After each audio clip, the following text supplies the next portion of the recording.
Good morning everyone. My name is K. Pushpendra. I am studying 10th class in Kalyan English Medium School.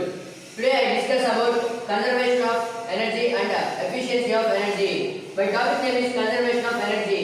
Electricity plays an important role in modern society. It is a controllable and convenient form of energy for a variety of uses in homes, schools and industries and so on. The second one is renewable source of energy. The source of energy which can be replenished when once they are used up is called renewable source of energy. Example, solar energy and wind energy, etc. Non-renewable source of energy. The source of energy which cannot be replenished when once they are used up is called non-renewable source of energy. Why should we conserve energy? Conservation of energy is very important for the future of our planet.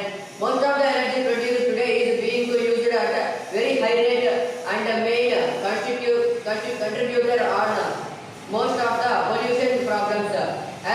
So we should be conservation, make a habit and survive tomorrow.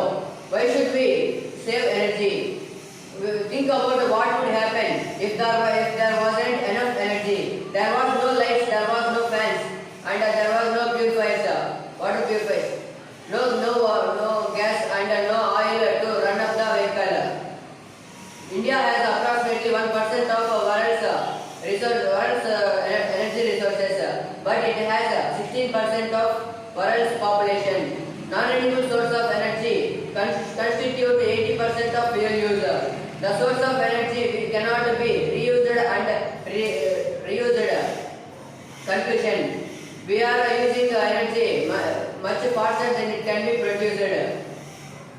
Coal, oil, and natural gases, which are non-renewable, which are most utilized sources, makes to take thousands of years to get